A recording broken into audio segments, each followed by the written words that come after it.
le Crédit Coopératif a souhaité accompagner l'UNIOPS dans la réalisation de ce congrès de Lille, comme il le fait de chaque année depuis très longtemps, car c'est une très bonne vitrine pour le secteur associatif, montrer la diversité des associations de solidarité, et avec toujours des conférences, des débats d'une grande richesse, et qui permettent de prendre aussi du recul par rapport au rôle des associations et pas de les enfermer seulement dans une problématique gestionnaire, mais prendre du recul par rapport aux réponses aux besoins de la société par les associations.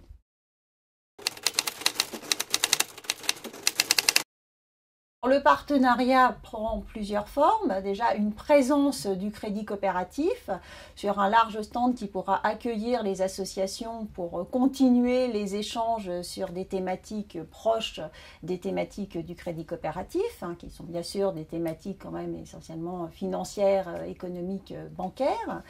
Également, nous allons animer un atelier avec l'UNIOPS sur le sujet des placements, de la gestion de la trésorerie, parce que le monde financier et bancaire a beaucoup bougé ces derniers mois, ou ces dernières années, et surtout ces derniers mois, dans le contexte de crise financière que nous connaissons. Et on sait que les associations sont parfois un petit peu à la recherche de conseils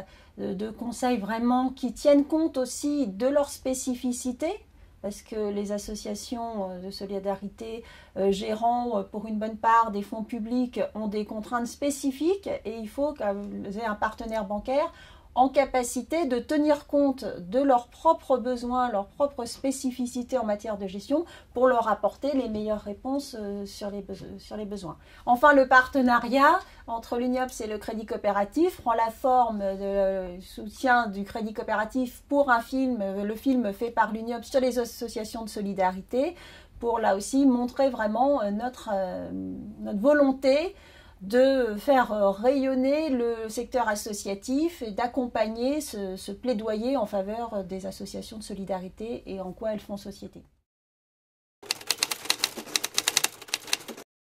Le congrès de l'UNIOPS, c'est un rendez-vous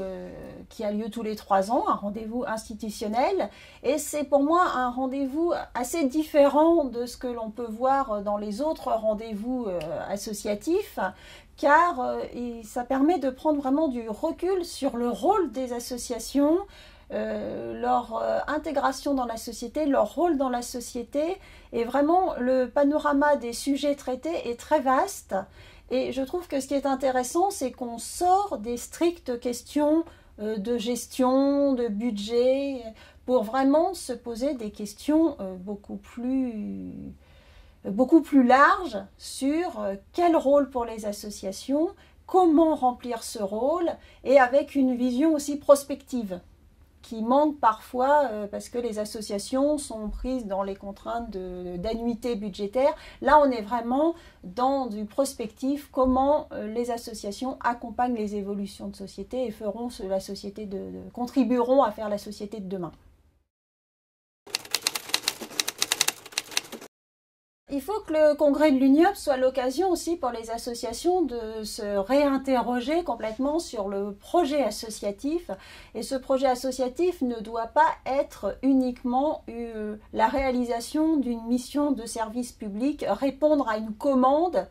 en face d'un budget alloué par des financeurs publics. Je crois que les sujets vraiment larges de société que souhaite aborder l'UNIOPS et mettre en débat avec les associations, c'est vraiment l'occasion pour ces associations de réenrichir leur projet associatif, de s'interroger, encore une fois, comment elles contribuent à l'évolution de la société, elles accompagnent et elles contribuent à l'évolution de la société, elles font la société de demain, et